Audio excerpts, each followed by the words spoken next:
What if isn't just a question, it's a practice. Anyone can ask what if once, but when you continuously challenge your thinking using what if, you move deliberately from considering problems to exploring possibilities, from focusing on hindsight to developing foresight. You allow yourself the space to break the patterns that govern your thinking, challenge the biases that limit your field of vision, and position yourself to reinvent how things are done.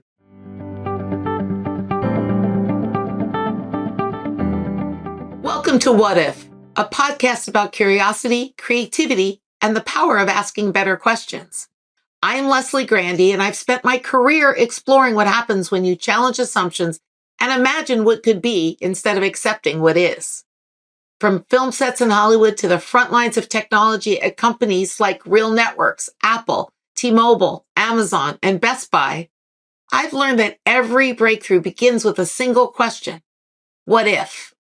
Today, I work with leaders and teams to unlock their creative capacity to think differently, to solve problems with generative AI as a creative partner, and to build the kind of future they actually want to live in. So whether you're a corporate executive, an entrepreneur, a product builder, or a leader looking to encourage your team to think bigger and bolder, this show is for you. Together, we'll explore the moments when asking what if turned obstacles into opportunities and how you can do the same in your own work and life. So let's get started. What if isn't just a question, it's a practice. Anyone can ask what if once, but when you continuously challenge your thinking using what if, you move deliberately from considering problems to exploring possibilities, from focusing on hindsight to developing foresight. You allow yourself the space to break the patterns that govern your thinking, challenge the biases that limit your field of vision, and position yourself to reinvent how things are done. What if allows you to transform the way things work and start building a resilient future. This isn't just a mindset shift. It's a repeatable process to challenge status quo thinking and mitigate the impact of organizational gravity and expert bias. And like any method, the more you practice it, the more naturally it becomes part of your problem-solving toolkit. Anyone can ask what if once, but the what if method gives structure to how you do it consistently and repeatably. Each step widens and then sharpens your perspective so you don't just generate wild ideas. You also learn how to challenge conventions and build resilience into your solution. Because the steps are simple and accessible, the method works across every role, from engineers to executives, from operations to customer service. The what if method is designed to be paired with actionable techniques and structured frameworks that accelerate discovery and shift your perspective. The method gives you the scaffolding in the path, while the technique gives you the tools and skills. Together, they enhance your creative self-confidence and increase your ability to navigate challenges and identify innovative solutions. Instead of waiting for inspiration, you have a way to systematically expand frames, challenge your assumptions, and imagine futures. This approach turns what if from a question into a repeatable practice for unlocking ideas. For a long time, I didn't think of myself as a creative person. Creativity to me was something reserved for artists, designers, musicians, and performers, people who could paint, act, compose, or who were born with some special gift. My parents invested in art lessons, piano lessons, acting lessons, and I was terrible at everything. One teacher told my parents that they were throwing good money after bad because I had no musical talent. So instead, I saw myself as practical, organized, and good at making things happen, but that felt different from what I thought it meant to be creative. However, my perspective shifted the moment I found two little words with the power to change everything. What if? After graduating with a film degree from Northwestern, I moved to Hollywood to begin my career in the town known for crushing dreams. I had no plan, no connection, and my parents told me that I would fail. I truthfully, in my heart, thought, what if they're right? What if I can't make this work? That question could have crushed me, but instead it did the opposite.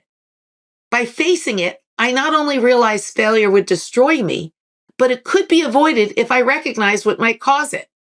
And then something clicked. If I could imagine the worst and still move ahead, why couldn't I also imagine the best? What if I actually could figure this out? What if I tried things no one expected me to try? What if I could solve hard problems that others avoided? I knew that even if I failed, I would learn, adapt, and find another way forward. On sets, directors often threw out impossible challenges. A location that seemed unattainable, an unscripted stunt, a setup we couldn't afford. And each time I leaned on those two words, what if? They encouraged me to think differently, to look for angles that others missed, to create ways of working that surprised even the people who'd been in the industry for decades. That's when I learned that creativity isn't about being born with a special gift. It's about being open, relentlessly curious, and asking the right questions. Two little words turned out to be the unlock for my career. What if? In each episode, we'll explore how asking better questions can unlock transformative thinking, challenge beliefs and behaviors, and spark new and unexpected possibilities. So by now, you're probably asking, how do I use what if to unlock creativity? Why does what if even work? Well, it works because it shifts the way you view problems. Instead of jumping to answers, you use those two words to widen the frame, challenge the rules, imagine new approaches, and even prepare for what might go wrong. It turns curiosity into a habit that sparks new ideas. It helps you build contingencies to ensure that you succeed. Instead of leaving imagination to chance, it gives you a sequence of moves that help you break through barriers and design resilient ideas. To kick off this 5-step process, you begin by zooming in and zooming out to make sure you're framing the problem effectively and expansively. From there, you methodically shift your perspective, breaking rules, reimagining how things are done, and flipping assumptions in order to build the future. Each step opens new possibilities that wouldn't appear if you only looked at the problem head on. At its heart, what if is one question that can be applied in 5 deliberate ways, with each stage offering a structured approach to widen perspective, disrupt defaults, and future-proof your thinking. The first step is to expand the frame. That means deliberately zooming in and zooming out, stripping a problem down to its most generic parts, then pulling back to see the bigger system it lives within. Here's an example of what I mean. During my internship at Vizio, I helped produce the company's IPO roadshow film. I interviewed customers about how they were using what most people saw as a simple drag and drop diagramming tool. One story stopped me in my tracks.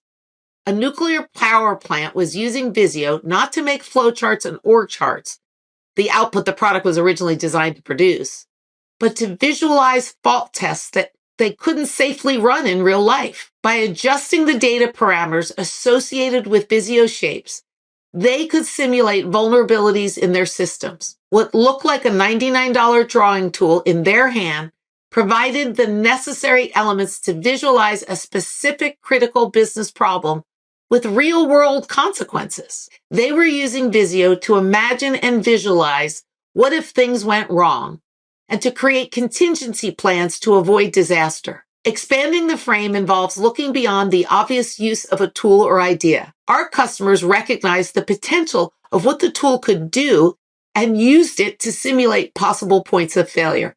It was brilliant. Often, the true value isn't in what something is, but in how people reframe how it is used to address larger, more meaningful problems. Once you've widened the frame, the next move is to ask, what if we ignored the rules everyone else takes for granted? After seeing what our customers could accomplish with a simple $99 drag and drop drawing tool, I asked the team, what if the same little tool could forward and reverse engineer the databases of gigantic ERP systems like SAP or PeopleSoft, which run on predefined workflows so companies of any size could easily visualize and customize these complex systems directly? That broke an unwritten rule that these systems were so complex that only expensive management consulting firms could customize them.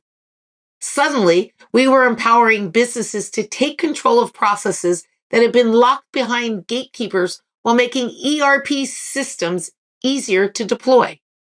That made us a marquee partner for these ERP companies that had developed a reputation for being too costly to deploy. The takeaway? Rules aren't always written down. Sometimes they are assumptions that turn into policies, or they're standards that no one bothers to question. But by questioning them, you discover new sources of power and possibility. The third step is to change the delivery. Ask, what if we delivered the same value in a completely different way? When I was at Real Networks, the media landscape was about making it easy to consume digital media content for free. The industry standard was to offer a free player and then upsell consumers to premium media software as a one-time purchase. But I wondered, what if instead of selling the player, we used the free player to sell premium content? That shift was inspired by analogy. People were already paying a monthly fee for internet access to AOL, and they were paying cable companies a monthly fee for TV programming. So why couldn't digital media work the same way? That simple question changed everything.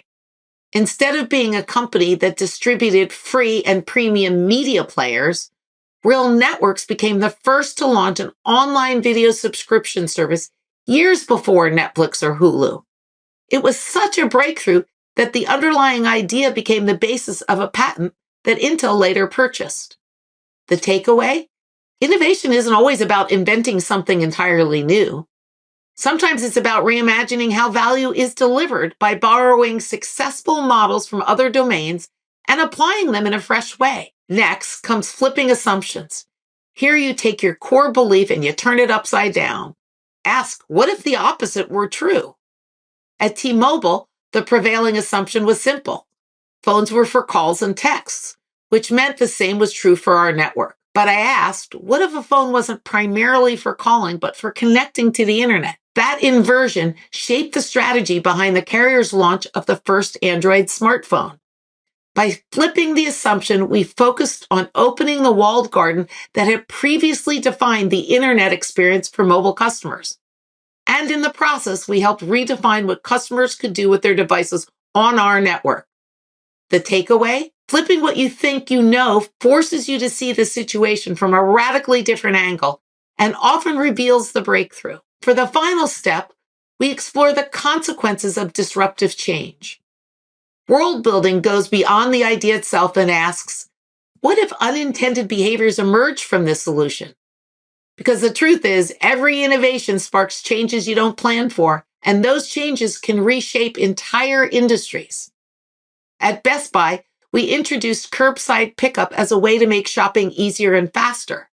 But once customers started buying online and picking up in stores, something unexpected happened. The stores themselves began to shift. They weren't just retail showrooms anymore. They started functioning like local distribution hubs. This allowed Best Buy to compete with Amazon on speedy fulfillment, and it also helped keep stores relevant during the pandemic. And there was another side benefit.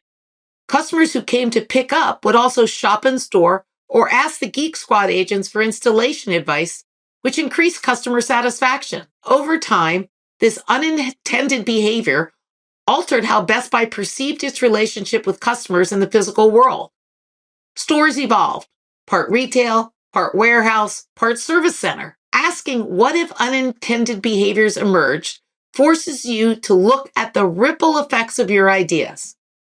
Sometimes the biggest impact isn't the change you design, but the new behaviors your idea makes possible. World building helps you see and prepare for that future. So before you go, take a second and ask yourself, what if the thing holding you back isn't the problem, but the way you're seeing it is? What if creativity isn't a skill for a lucky few, but a habit anyone can build just by asking better questions? Each week on What If, we'll explore the tools and mindsets that help people challenge assumptions, flip perspectives, and turn everyday constraints into creative breakthroughs. You'll hear from executives, entrepreneurs, and leaders who've all learned to use those two words, what if, as a kind of superpower.